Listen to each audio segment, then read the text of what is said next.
പ്രിയപ്പെട്ട വിദ്യാർത്ഥികളെ നമസ്കാരം. നമ്മളിന്ന് ശ്രീനാരായണ ഗുരു ഓപ്പൺ യൂണിവേഴ്സിറ്റിയുടെ MA മലയാളം 2ാം സെമസ്റ്ററിലെ ഭാഷാശാസ്ത്രമാണ് ചർച്ച ചെയ്യുന്നത്.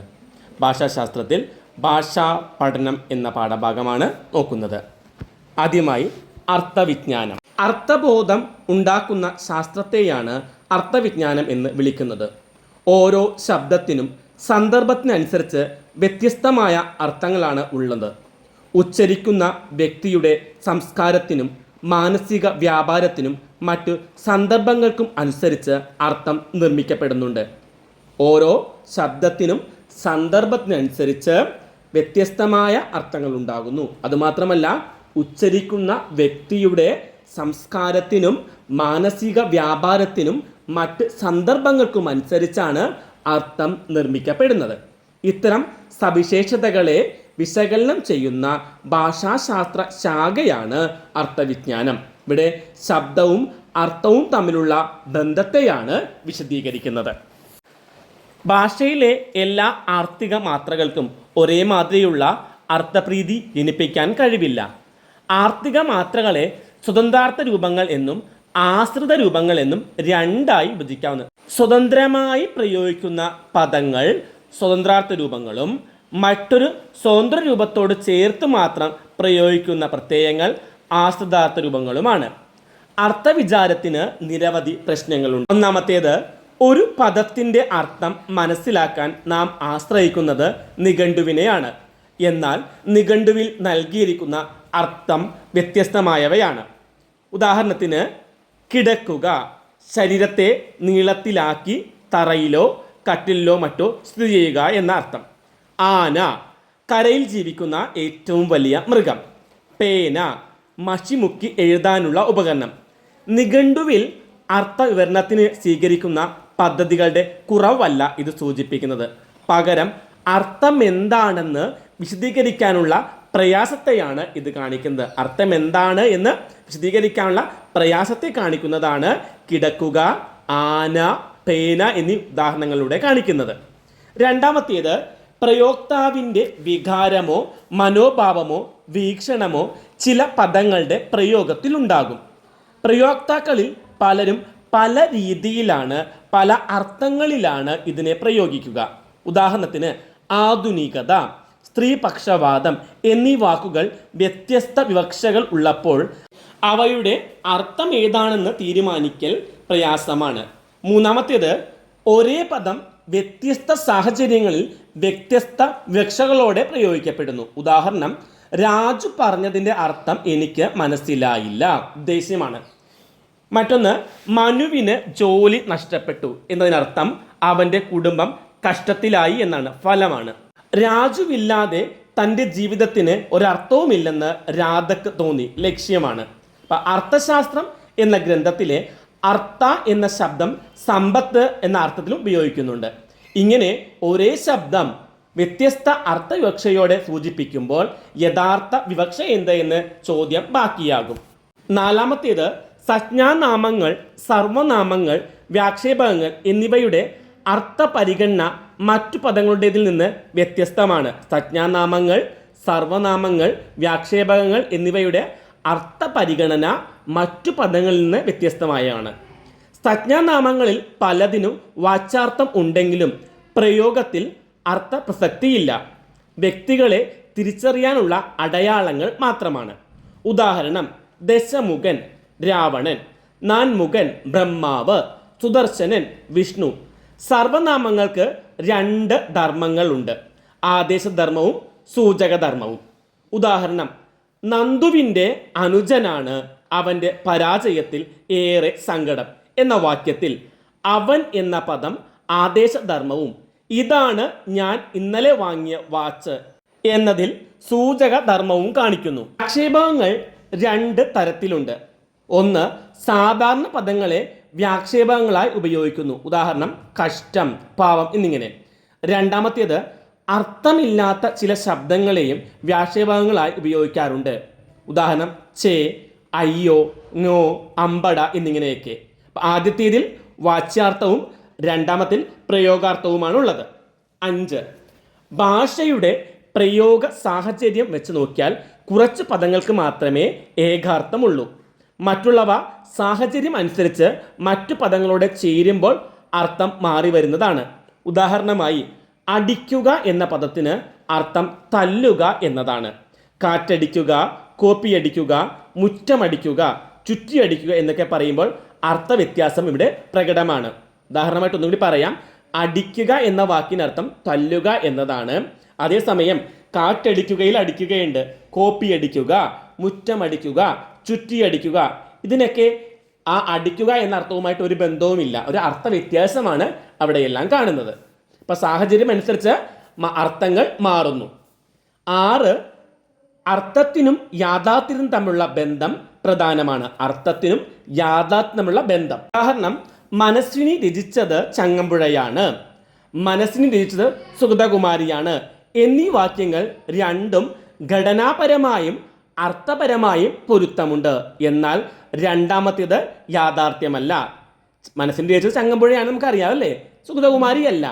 2 വാക്യങ്ങളും ഘടനാപരമായും അർത്ഥപരമായും പൊരുത്തമുണ്ട്.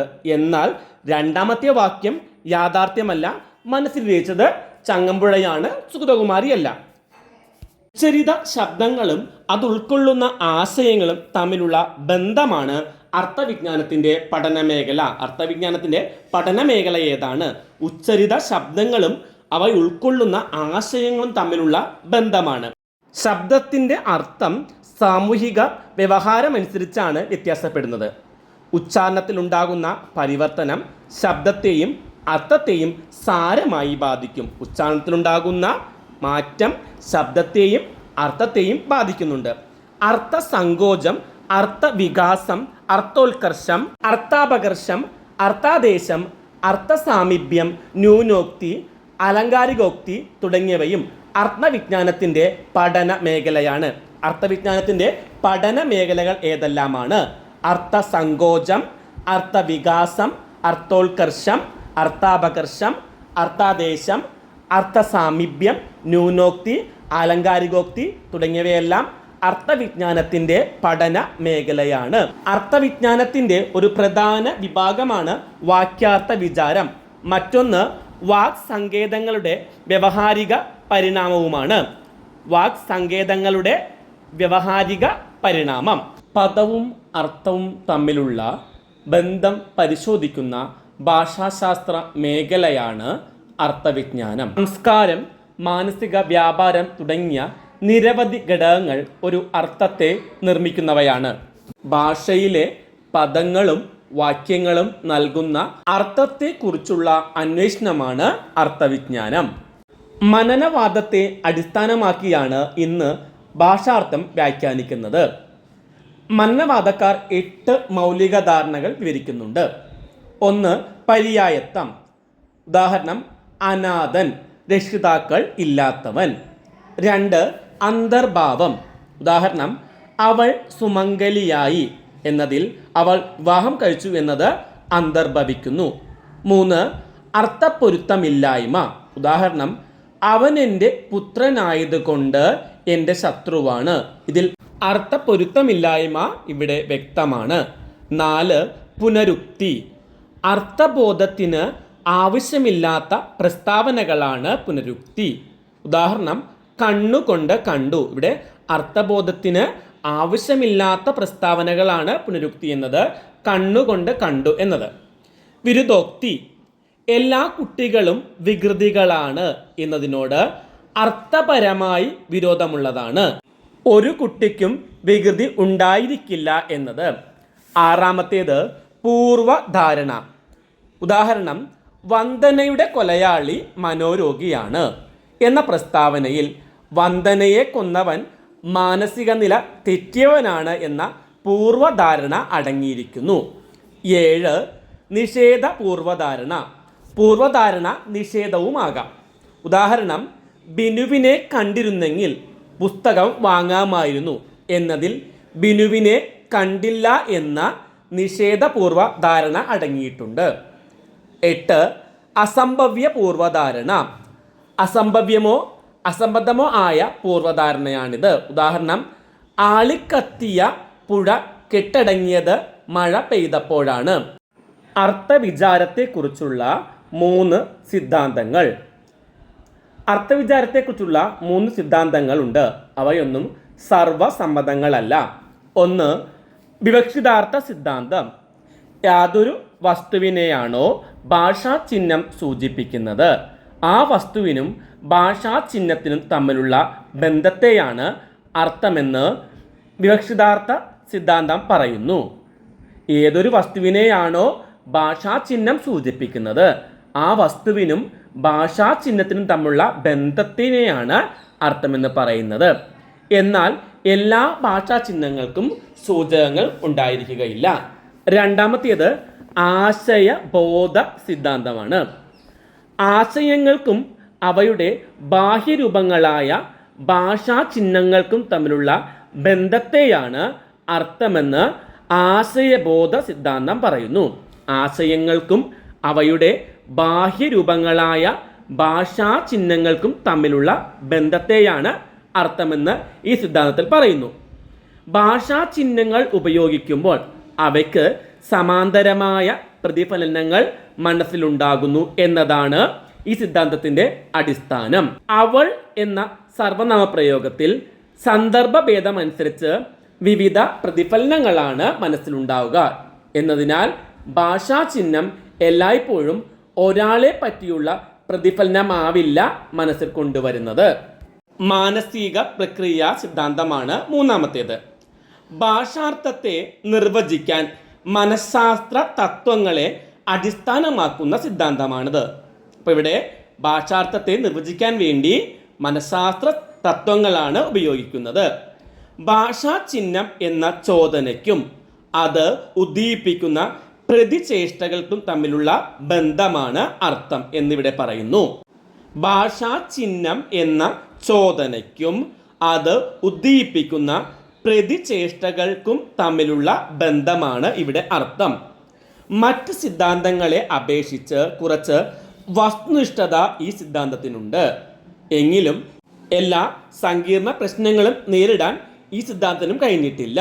ഉദാഹരണം, ഇങ്ങോട്ട് നോക്കൂ എന്ന പ്രയോഗത്തിൻ്റെ ഫലമായി ശ്രോതാവ് വക്താവിൻ്റെ അടുക്കലേക്ക് നോക്കുകയാണെങ്കിൽ ശ്രോതാവിൻ്റെ നോട്ടം ഭാഷാചിഹ്നത്തിൻ്റെ പ്രതിഫലനമാണെന്ന് പറയാം. എന്നാൽ ഇന്ദുലേഖയ്ക്ക് മുൻപ് തന്നെ മലയാള ഭാഷയിൽ നോവൽ സാഹിത്യം പിറവികൊണ്ടതിന് സാക്ഷ്യം വഹിക്കുന്ന കൃതിയാണ് പുല്ലേലി കുഞ്ചു, കുന്തലത തുടങ്ങിയ നോവലുകൾ എന്ന താത്വിക പ്രസ്താവന ശ്രോതാവിൽ ഉണ്ടാകുന്ന പ്രതിഷ്ഠേഷ്ടകൾ എന്തെല്ലാമെന്ന് പറയാനാവില്ല. സൂചകം, സൂചിതം. അർത്ഥവിജ്ഞാനത്തിലെ പ്രധാനപ്പെട്ട സങ്കല്പമാണ് സൂചകം, സൂചിതം എന്നിവ. പദങ്ങളുടെ സൂചിതാർത്ഥം, നിയതാർത്ഥം എന്നിവ വിവേചിച്ച് കാണിക്കേണ്ടത് അത്യാവശ്യമാണ്. ഉദാഹരണം, രാവണൻ ദശമുഖനാണ് എന്ന വാക്യത്തിൽ രാവണൻ, ദശമുഖൻ എന്നീ പദങ്ങളുടെ സൂചിതാർത്ഥം ഒന്നാണെങ്കിലും നിയതാർത്ഥം വ്യത്യസ്തമാണ്. ഭാഷാശാസ്ത്രകാരനായ ഫെർഡിനാൻഡ് ഡി സൊസ്യൂർ ഭാഷാശാസ്ത്രത്തിന് സംഭാവന ചെയ്ത 4 സങ്കല്പങ്ങളിൽ ഒന്നാണ് സൂചകം, സൂചിതം എന്നിവ. വിചാരത്തെയോ വികാരത്തെയോ വസ്തുവിനെയോ സൂചിപ്പിക്കുന്ന ഒരു സങ്കല്പവും അതിനെ സൂചിപ്പിക്കുന്ന ശബ്ദബിംബവും ചേർന്നതാണ് ചിഹ്നം അല്ലെങ്കിൽ സൈൻ. ഭാഷ എന്നത് ചിഹ്നങ്ങളാൽ നിർമ്മിതമാണെന്നും ഓരോ ചിഹ്നവും സൂചകവും സൂചിതവും ചേർന്നതാണെന്നും അദ്ദേഹം പറയുന്നു. ശബ്ദബിംബമാണ് സൂചകം. സൂചകം എന്ന് പറഞ്ഞാൽ ശബ്ദബിംബമാണ്.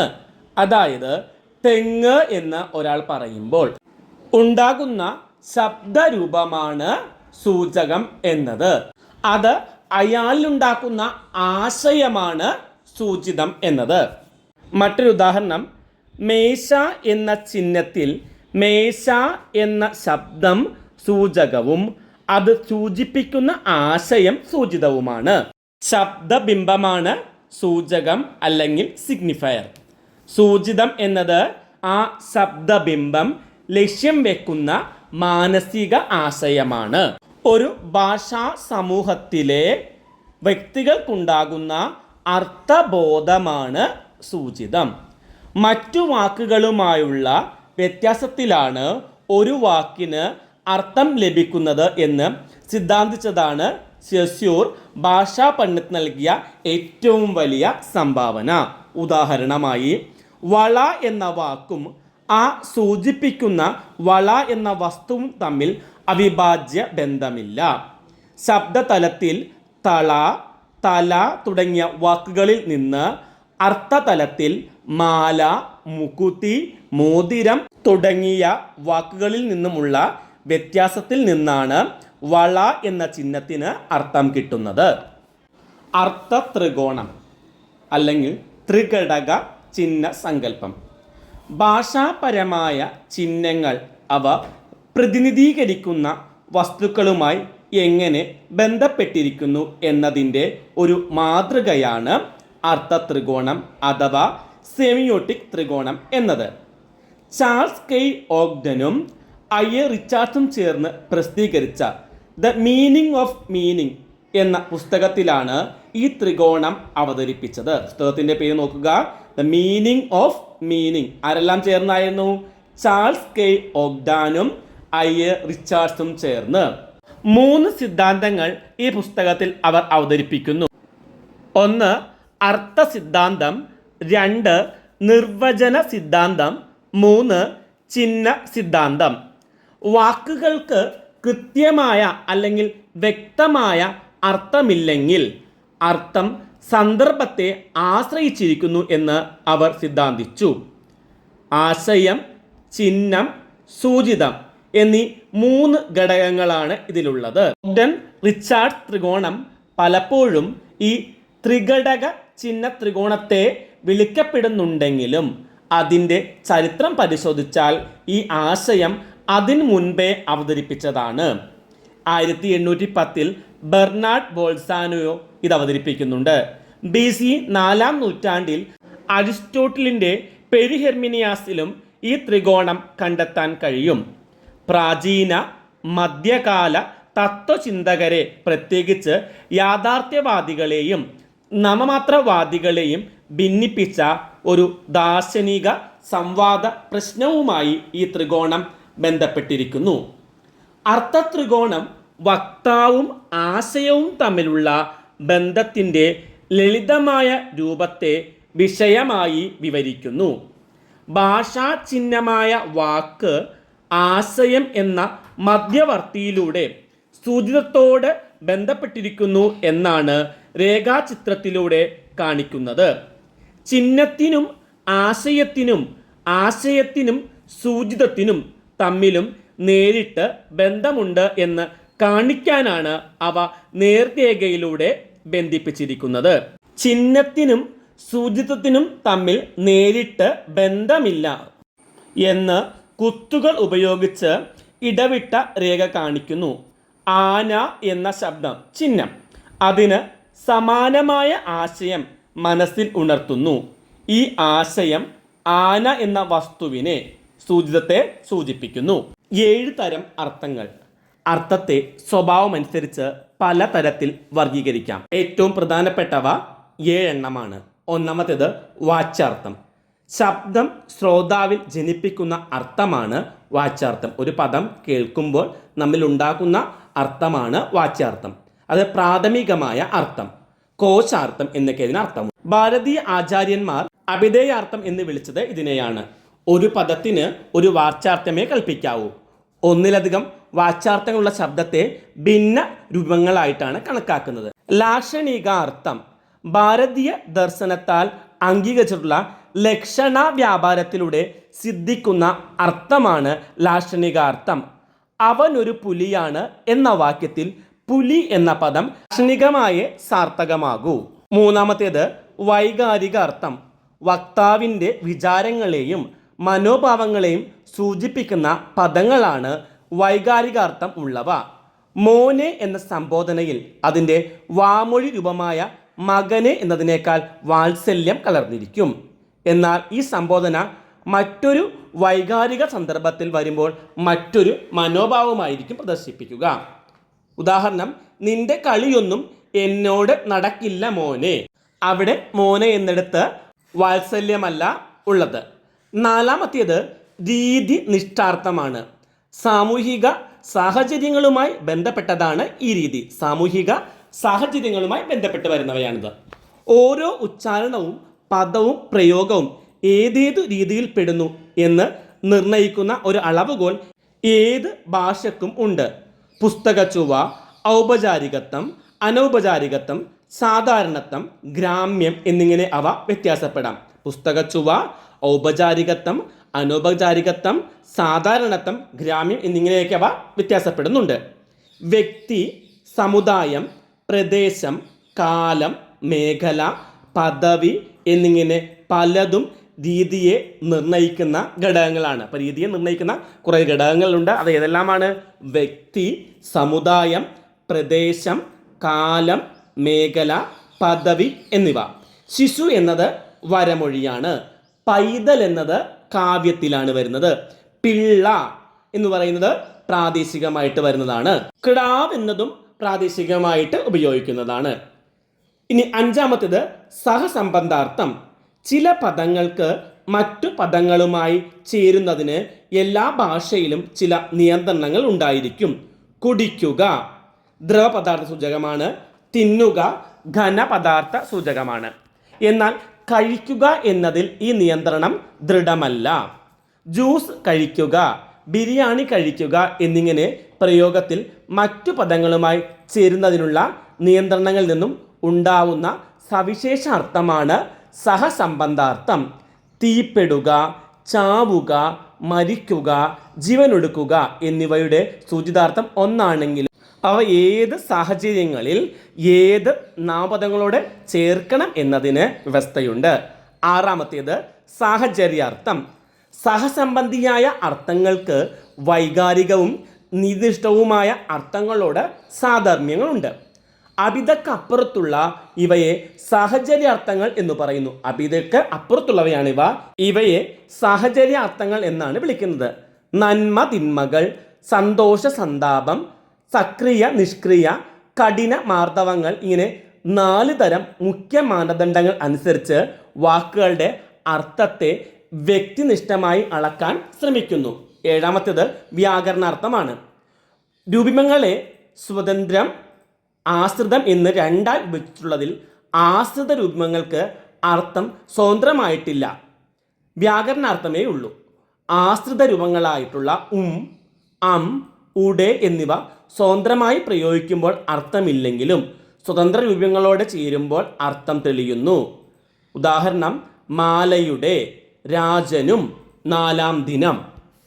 ഭാഷാശാസ്ത്രത്തിൻ്റെ ഇന്നത്തെ ക്ലാസ് നമുക്ക് ഇവിടെ അവസാനിപ്പിക്കാം. മറ്റൊരു ക്ലാസ്സുമായി കാണും വരെ എല്ലാവർക്കും നന്ദി, നമസ്കാരം. ക്ലാസ് ഇഷ്ടമായിട്ടുണ്ടെങ്കിൽ ലൈക്ക് ചെയ്യാനും ഷെയർ ചെയ്യാനും കമൻറ്റ് ചെയ്യാനൊന്നും മറക്കരുത്.